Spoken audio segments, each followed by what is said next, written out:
Hey there, what's going on, child? Has y'all go check on Kirk Franklin? Baby, y'all go check on Kirk Franklin, honey. Has anybody checked on Kirk Franklin? Has anybody checked on Kirk? Y'all go check on Kirk. Y'all go check on Kirk Franklin, honey. Honey, somewhere he going through it down in the Delta, honey.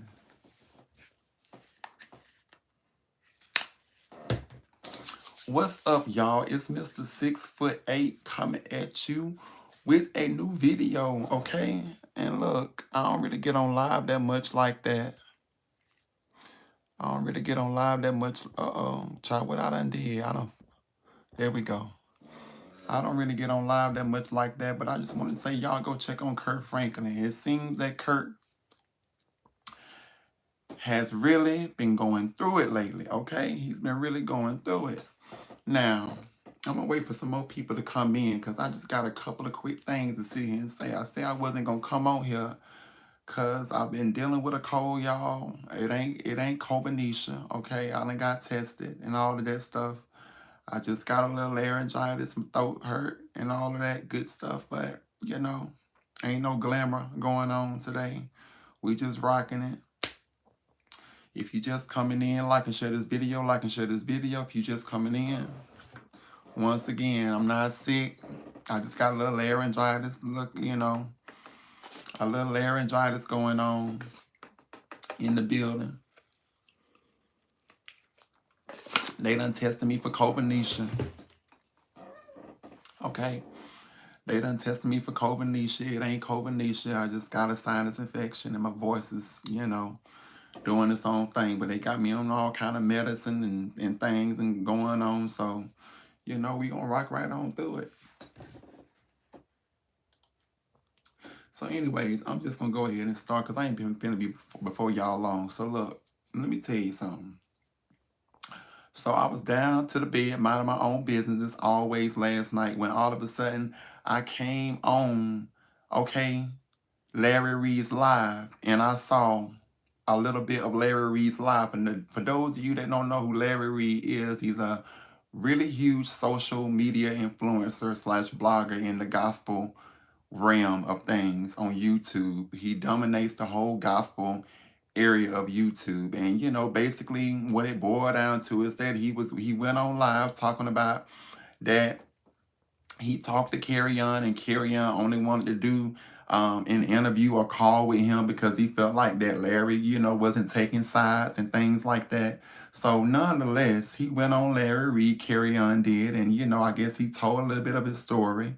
Now, the thing that got me the most out of all of this was the fact that it come to find out the last recording that leaked online that Armand Wiggins ended up getting was a result of this man who was recording Kerrion, I guess, without his knowledge, named CJ Franklin. If I recall, no, his name wasn't CJ Franklin. It was CJ. I don't know what his last name was, but I know his first name was CJ. First name was CJ. And the man that was on Larry Reed, whose name was CJ, basically, Larry Reed did not show the interview that Kerrion did, but he did let CJ, who was, I guess, Kerrion's friend, come on, y'all. And when I tell you that's a messy queen, y'all can sit here and at me in the comments, but that is a messy queen, a messy hoe, a messy queen. Okay, if you ever want to sit here and look and see what the definition of queens that keep up drama, look up CJ. He would definitely be that person. Now, the reason why I call him that is because of the fact that you're supposed to be Kerrion's friend, right? And according to the recording, CJ stated that the recording is longer than the part that was leaked, but CJ stated that this recording, I guess, supposedly, allegedly states that, Kerrion was molested by his father, Kirk. I don't know that to be true, but I'm just telling you, this is what the recording is about. It's supposed to, I guess, supposedly say that, Kerrion supposedly said something in regards to his father, doing something to him sexually. I don't know. Now, we all know that Kirk, dealt with addictions back in the past as far as, with sexual gratification and things like that, being addicted to watching, certain things on the screen and stuff. So we all know that already. That's already old news. But the thing that got me the most is that this CJ person who's supposed to be Kerrion's friend came on last night. Came on Larry Reed last night and discussed and started talking about things that went on and that occurred, I guess, between him and Kerrion. And y'all, if you heard the live, just go over there on Larry Reed's live. You can see him and hear it. But basically, CJ was basically, to me, I felt like what you really, if you really want me to translate it for you, it really came across as CJ basically was saying that he was Kerrion's lover. That's what I took from it. I took from it a jaded lover. It seemed like that CJ, this CJ person who recorded Kerrion, I guess without his, being aware or whatever, is Kerrion's, I guess he was, chasing, pursuing Kerrion.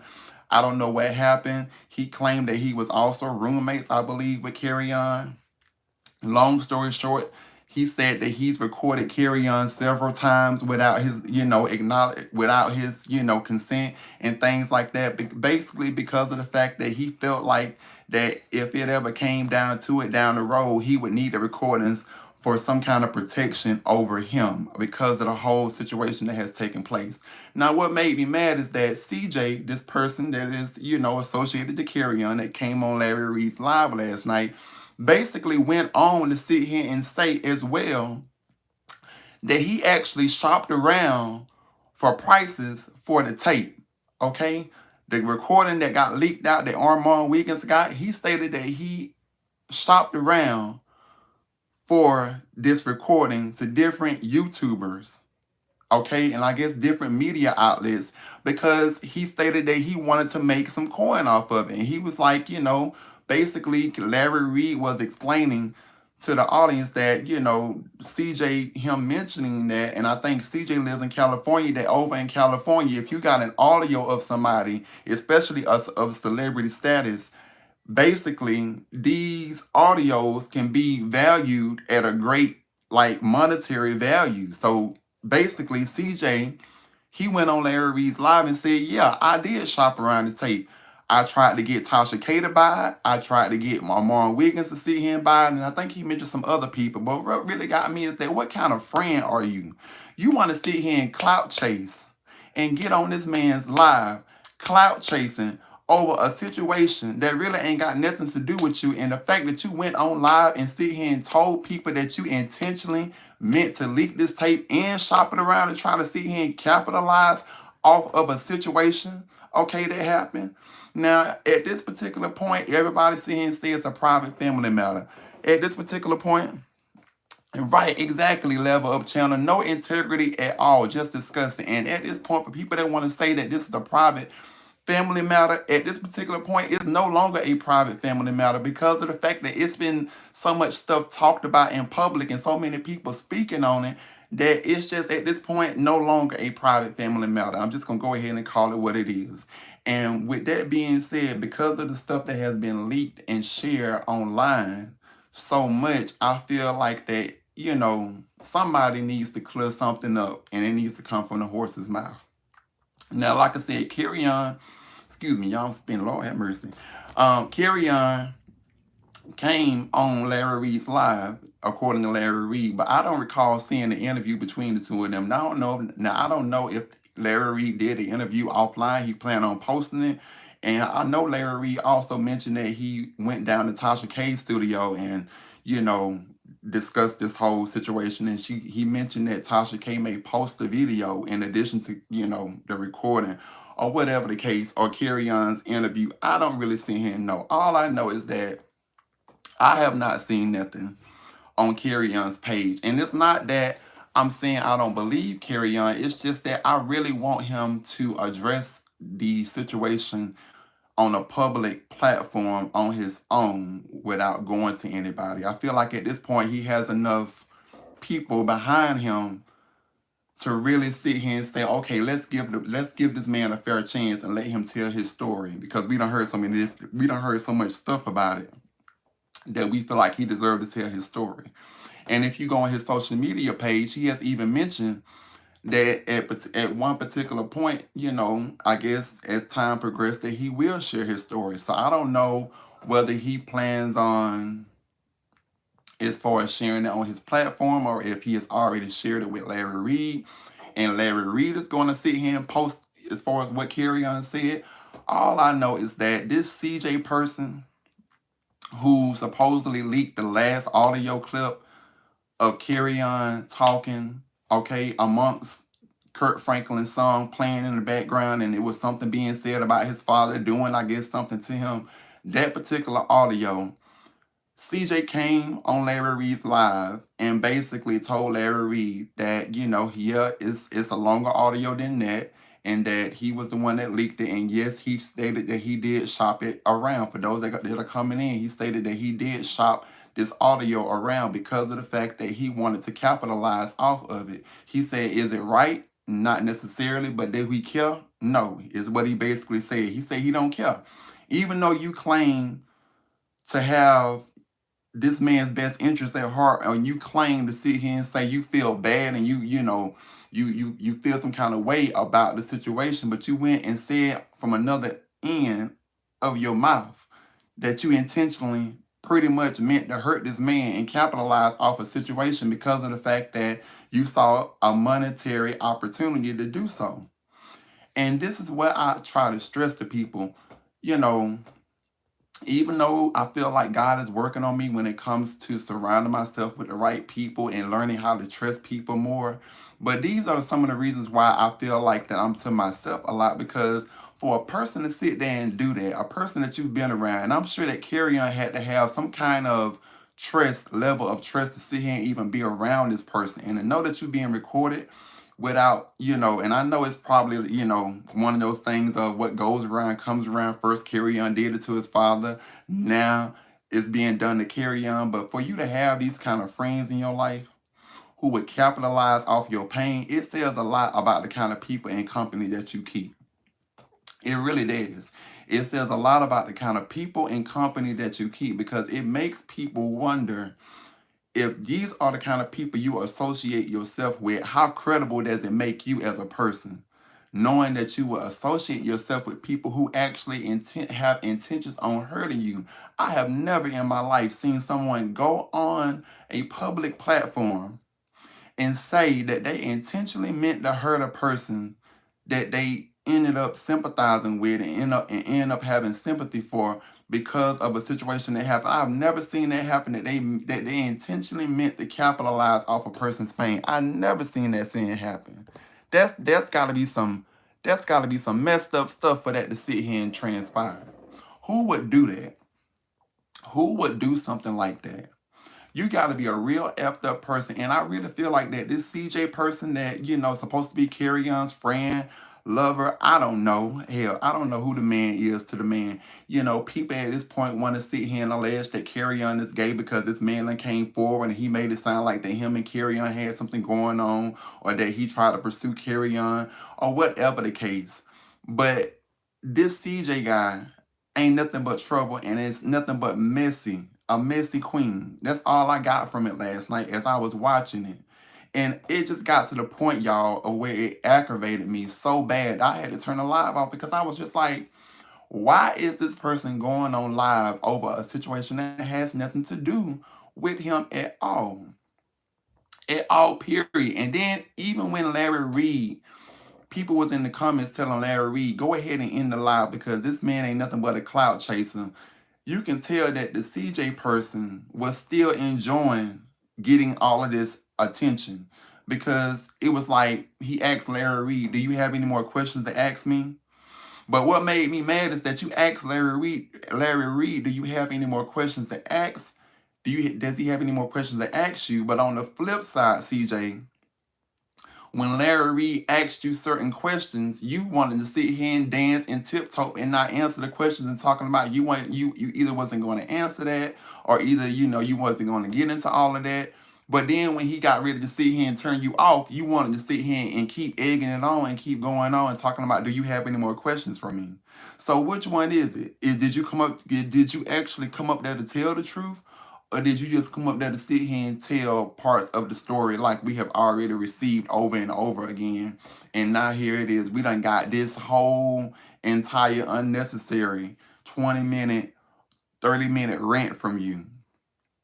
And now it's like we still don't know answers. We still don't know the truth. We still don't know anything because it just seems like that what you're saying out of your mouth is just all about I was money hungry and I leaked this audio just for the heck of it, which makes it seem like that what you're saying as far as the whole molestation thing is either a lie or either you're just trying to sit here and make up a story for clout.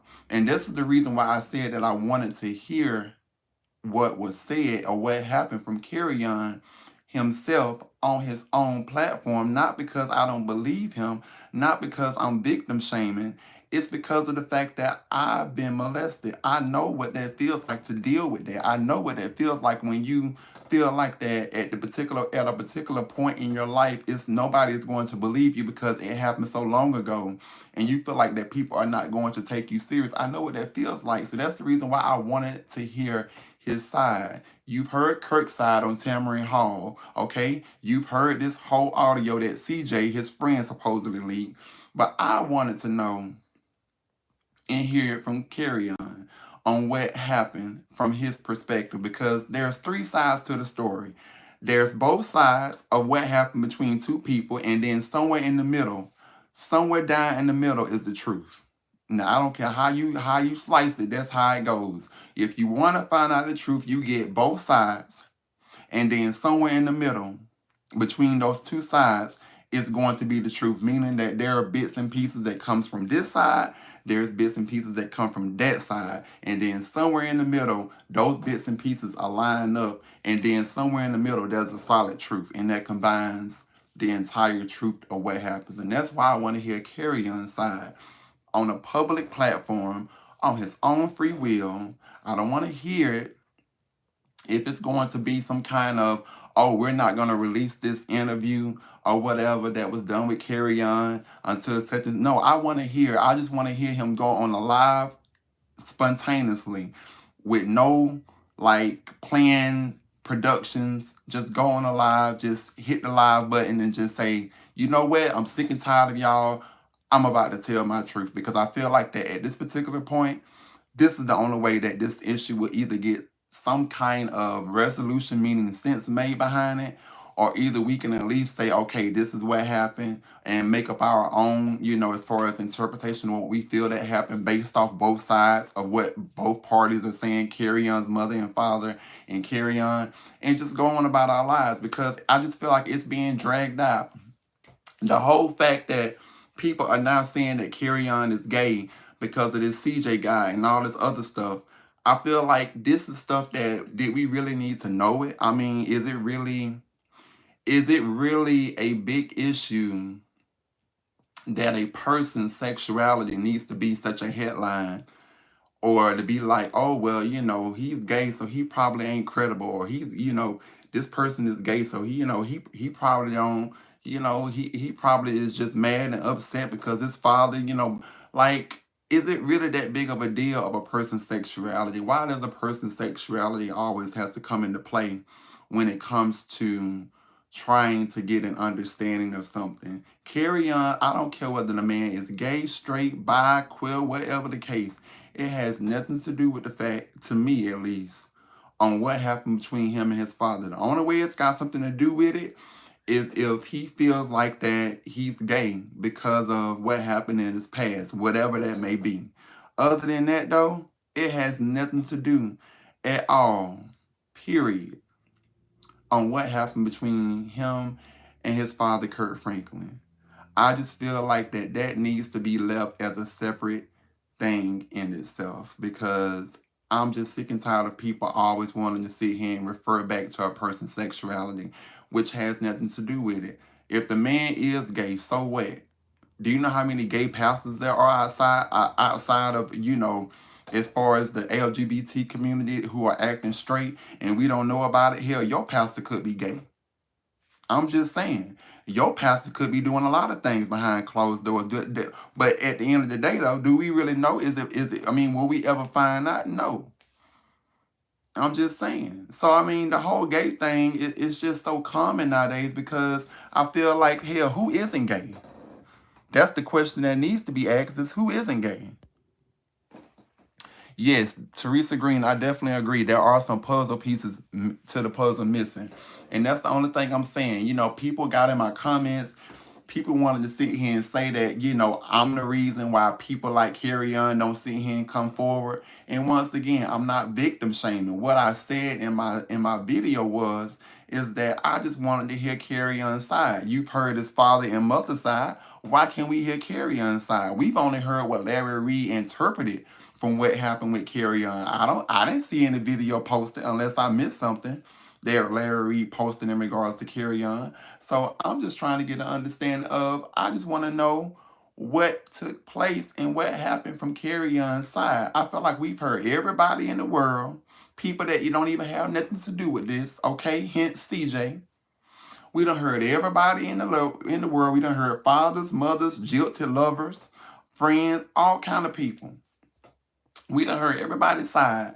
And the only person that has not spoke, at least I have not seen it. If somebody has seen it out there, send me the video here.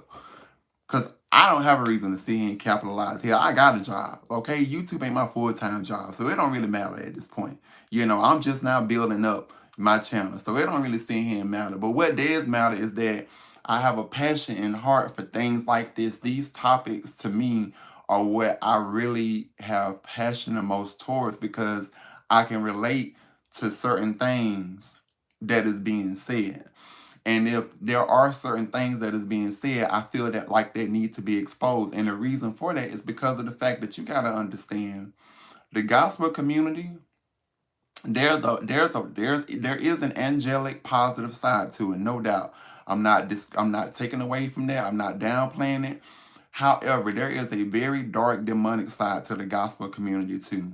And when I say dark and demonic, I mean you got people out here living whole double lives, okay? They fooling tons of people. They got people sitting here and thinking that they saints and they ain't never done a bad thing in their life, but yet instead when they come out of that pulpit and come out of that robe or whatever it is, it's a whole different person that you see. It's a whole different person that you see. And this is the reason why I'm so passionate about even keeping up with this story is because of the fact that I feel like that there can be healing if done right. There can be healing to take place with a lot of people who may have grown up in the church, experienced church hurt, who may have dealt with having parents who have been pastors and preachers and stuff like that, who, you know, may have done things to them. You know, pastor kids go through a lot of stuff. I mean, it could be so many directions that this can be taken in terms of, thank you, sis. There could be so many directions that this can be taken in terms of when it comes to healing and getting deliverance and getting open dialogue as it pertains to the gospel community because of the fact that the gospel community only wants to paint the good things. We never get to see the other, but you know, the other sides of the gospel industry as it pertains to things that really go on in a negative light. And I feel like if you're gonna tell it all, be transparent about it. Don't just sit here and show us the good things. Yeah, we want to see the bad things, of course, right? Heathens, exactly. Okay? Them heathens that be sitting on the front row, like my sis Savon says, heathens.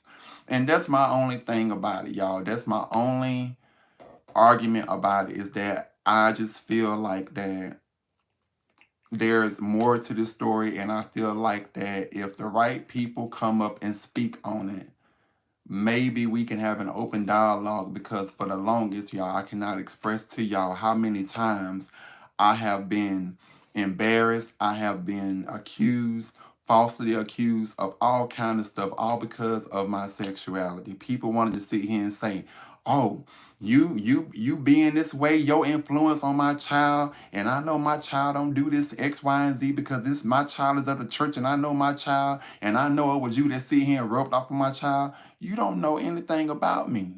So you want to take what I see here and have went through my sexuality and think that, oh, I just automatically did something to your child because of the fact of who I am. No, you don't know. You don't know what I've been through. You don't know my story. You don't know about me being molested several times, me being raped several times. You don't know anything about that.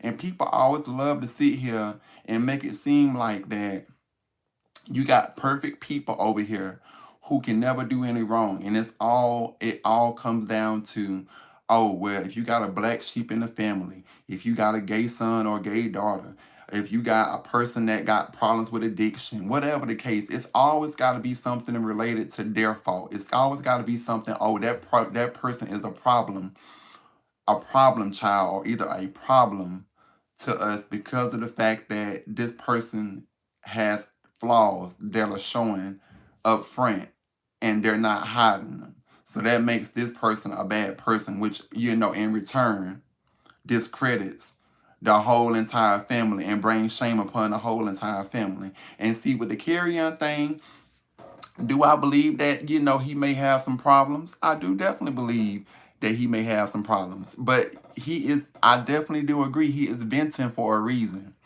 This man is venting for a reason. And when I look at Kerrion, when I've heard the things that he said, to me, I see a person that is hurting. I see a person that is scorned, that is hurting. I see a person that really wants the love of his father, but he doesn't know how to properly, effectively get his point across. These are the things that I see when I watch Kerrion in his element as it pertains to him, getting his frustration out or telling, certain things in the media. I hear a person like me who may have grown up with issues, but does it make me a bad person? No. It just means that I've had issues, and, sometimes people with issues, sometimes, we don't always get it right. We don't always get it right. And like I said, we don't know what what this man's journey is. We don't know what this man's walk, that he's had to sit here and take. We don't know what happened to him as a child because, like I said, he's never talked about it. We've heard his parents' side of the story, and the only thing we heard from Kirk Franklin is that, Kerrion has an aggressive personality. His mom stated that Kerrion, he can be a difficult person to deal with. We've given him everything. We don't know why he's acting this way. I just want to see him get the help that he need. Well, why is it that you want to see him get the help that he need? Do you want to see him get the help that he need because maybe you know something that we don't know? I'm just saying. I'm just saying. And he did. He did. He cursed him like he did. He cursed him like he's not even kin to him. And I understand people say, well, that's a grown man. And if you want to see him act like a grown man, you're going to get dealt with like a grown man. And I do agree with that to a certain extent. I do agree with that to a certain extent. But now that more of the story has come out, what it's looking more like is that it's looking more like this is a testament of a relationship between a father and his son. And this is also a testament to a walk of Christ and trying to live to this certain image in his father's eyes. This is what I've interpreted to be. And I also feel like that, as a result of that phone call, you can clearly tell that there's some animosity somewhere that has taken place. And I just feel in my heart of hearts, and like I said, I don't want to believe it. I love Melanie's from Heaven. I love Kirk Franklin. I really don't want to believe it at all. At all. But something happened. You cannot tell me that a person that has done what Kerrion has done and said the things that he has said, and when you go back and look at the interviews that his mom and Kirk has talked about, and people wanted to sit here and put it out there, well, maybe Kirk didn't say much, maybe Kirk tap danced on Tamarind Hall around the questions because he was protecting his son and he know he couldn't say much without, causing embarrassment to the family. No, air that ish out. Don't be trying to hide that ish. A lot of times in the black community, we love trying to sweep stuff under the rug. It don't matter because Kirk a celebrity. Because here's the thing y'all gotta understand. What's done in the dark, it's gonna always come to the light anyway. So you may as well go ahead and tell at least what it is before it comes to the light. Because if it comes to the light, it's going to make you look like that you really was trying to hide something. And especially if it paints you in a bad light. So yes, I do feel like that Kirk Franklin tap danced around some of those questions because there is more to the story. And when you go back and look at Kerrion's mom interview on Real Talk Therapy on YouTube, for those of you that have not saw it, you will see she even mentioned about that she has dealt with sexual abuse people for years and all kind of other stuff she's dealt with.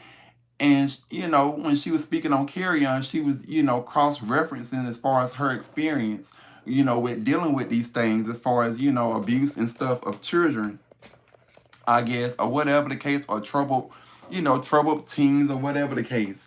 And I'm just saying, my only thing is I'm saying, well, why would you bring that up? Why would that even be a topic to even bring up unless you was trying to tell us something, sis? Like, was you trying to tell us something? Hold on, y'all. I got to unplug my light.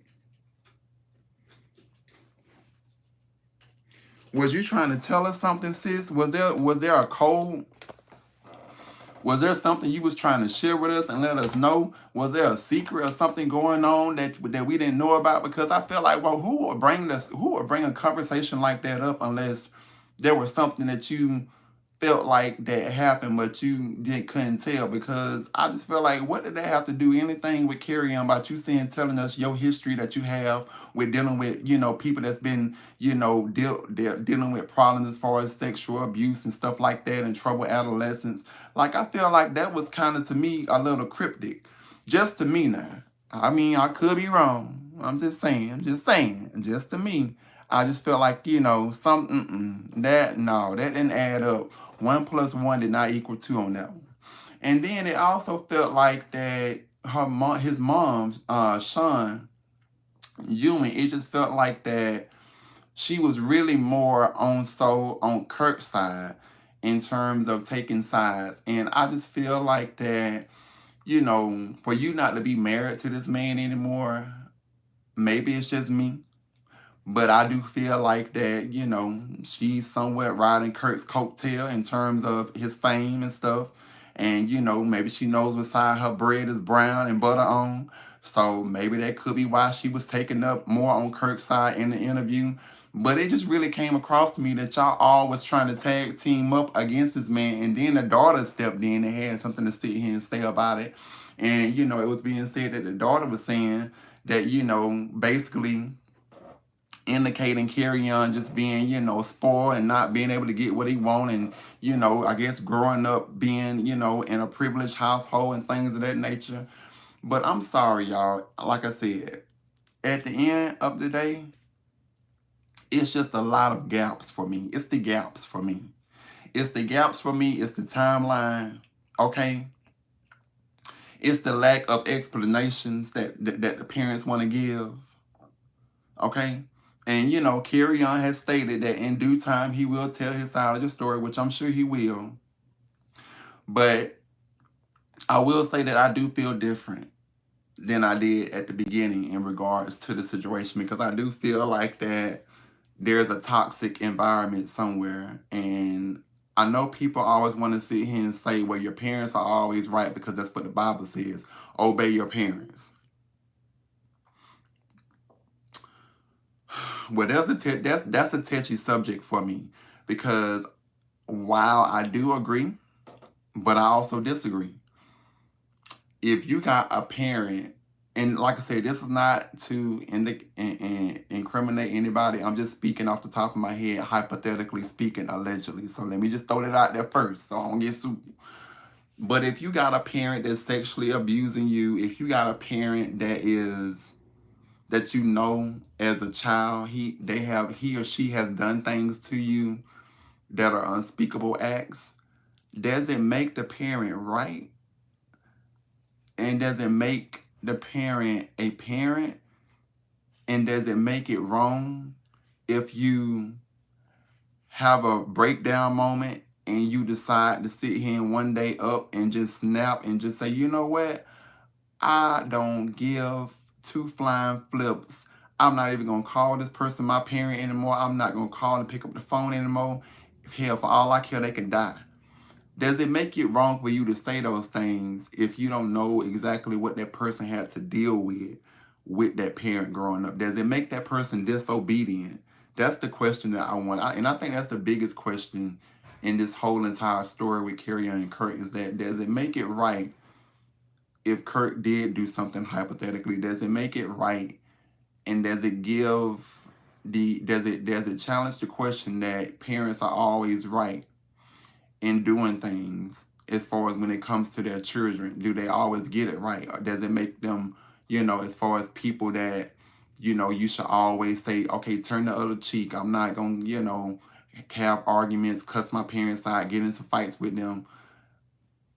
I mean, to me, y'all, I just feel like that you have to treat every case based on the situation and circumstances between relationships between children and their parents. Because I'm telling you, there are some toxic relationships out here. There are some people who can literally not be in the same room with their parents because of the toxic environment and energy that it brings. I'm a testament to one of those people. My father, I still have not went to go see to this day. And it's been, I know, at least a good 2 or 3 years. And the reason for that is because of the fact that my father, he was very abusive towards my mom growing up.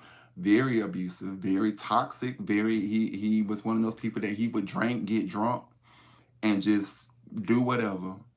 And we grew up, me and my brother grew up in that kind of household. So I grew up in a dysfunctional, violent household. I seen a lot of violence take place before my eyes as a little kid. I remember as a kid, I used to get into bed and crawl in the bed in between my mom and dad because I was afraid of something happening overnight, and I didn't want to live with that regret. Now, can you imagine being a kid and thinking in that thought process because you were so terrified of waking up the next morning and not knowing what could happen? And that's the only reason why I'm feeling some kind of way, because to me it's triggering to hear things like this being brought out, because I know what a toxic relationship between a parent and a child can do to one's mentality and mental state. And I still do suffer from that, because there are nights to where I can't even sleep because I'm having night terrors. I'm thinking about all the things that flash back in my mind. And I have been to counseling, I have gotten help, but at the end of the day, you still have to go home and deal with that. You still have to go home and carry those things because of the fact that you have what I call mental residue left over on you from those situations. And so when you have mental residue left over on you from those situations, sometimes it can just be a little traumatizing to have to go back and actually place yourself in an environment. So what happened is that eventually over time, and I've spoken on this in my videos. If you go back and look at my videos where I have talked about sexuality, molestation, depression, I have spoken about this on my videos, that when you have dealt with stuff like that, you at some particular point have to love how to love people at a distance. Does it mean I don't love this man who gave pretty much life to me? No.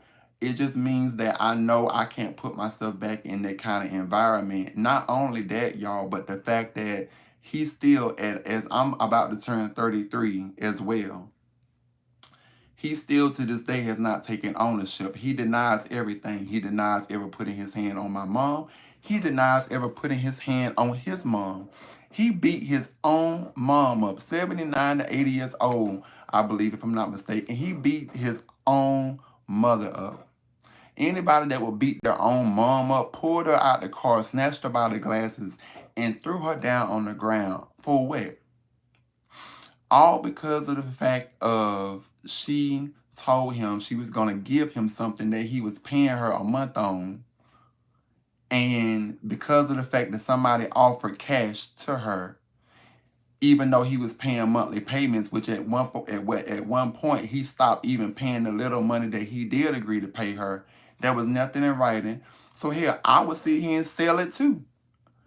But because he was upset about that, he pulled up on her at the liquor store, yelled, snatched her out of the car, threw her down on the ground, He almost snatched her out of the car and almost threw her down the ground.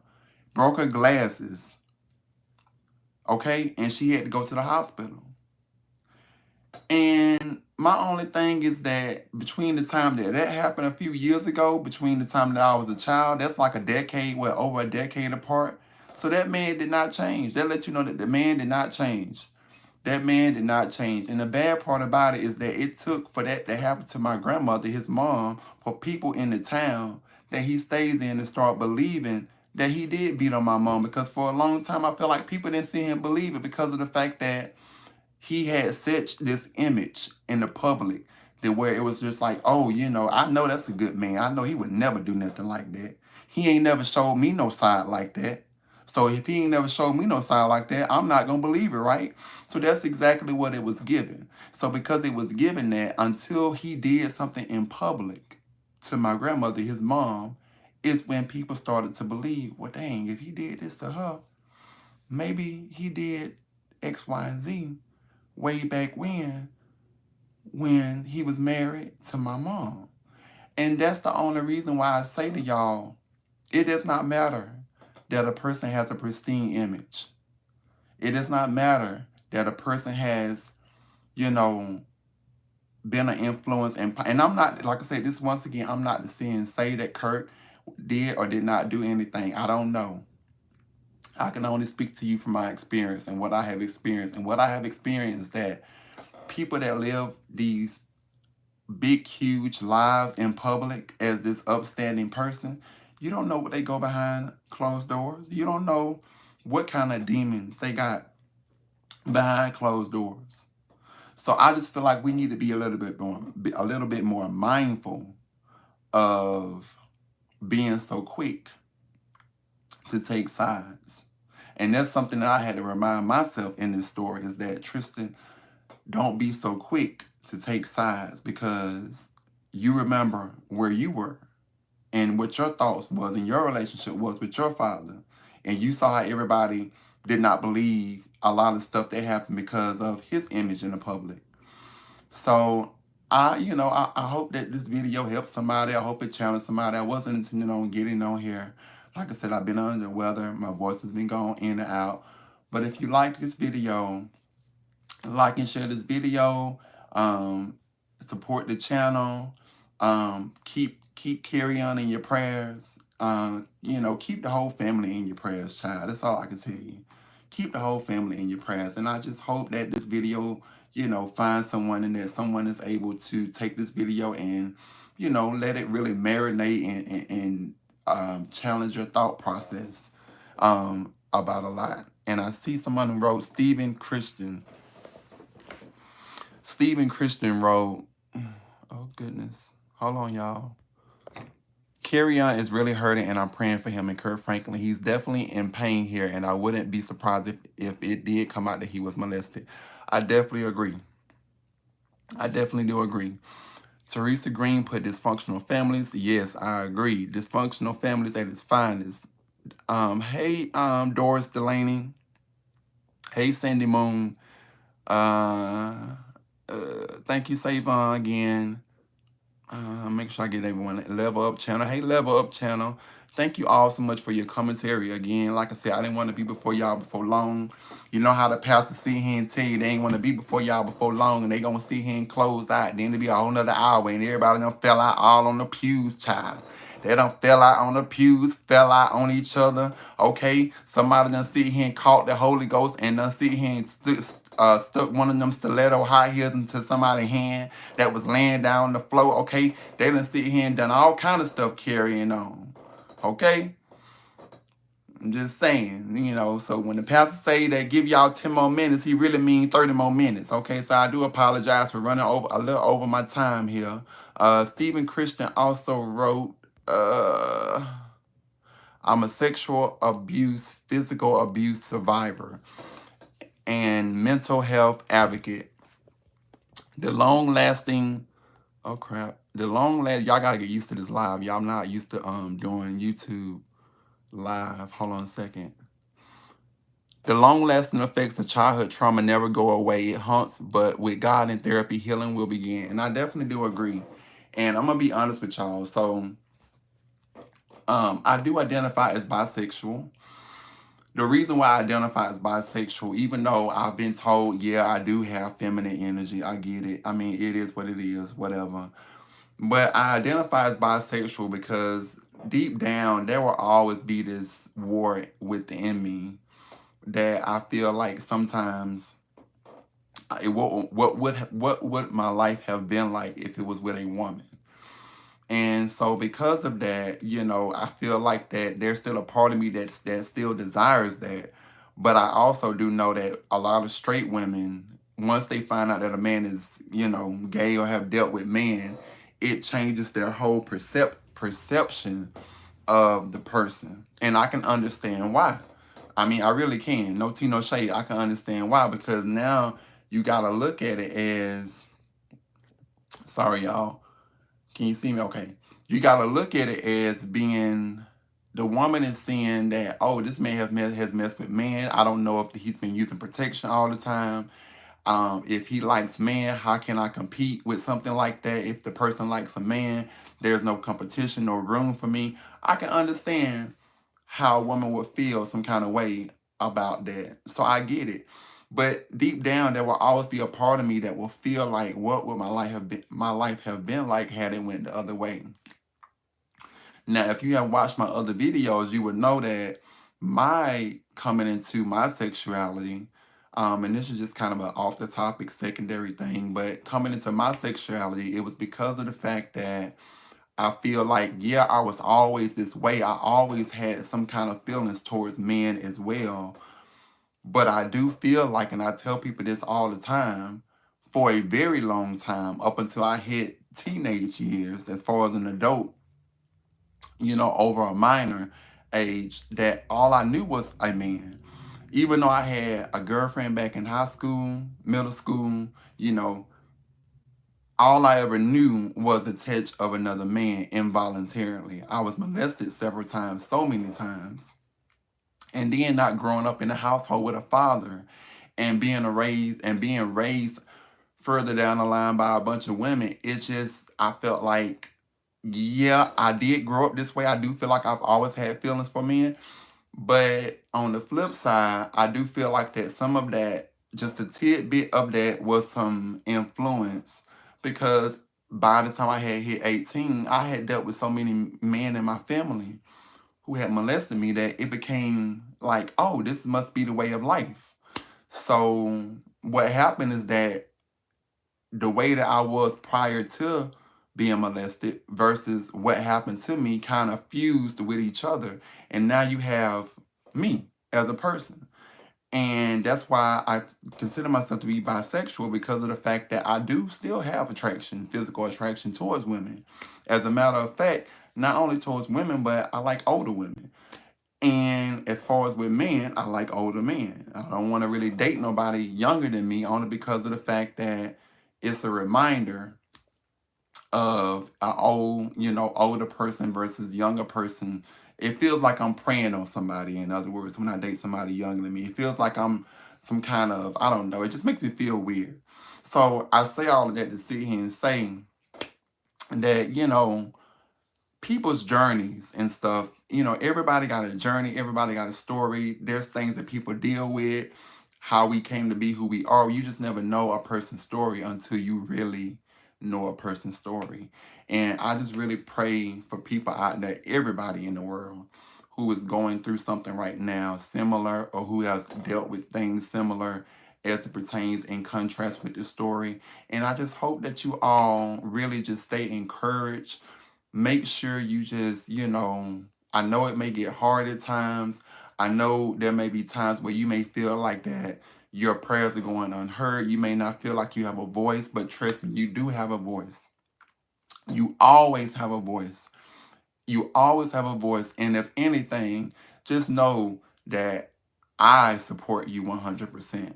And that I, support as far as when it comes to sexual abuse survivors, people that has been through stuff, mental abuse survivors, all kind of survivors.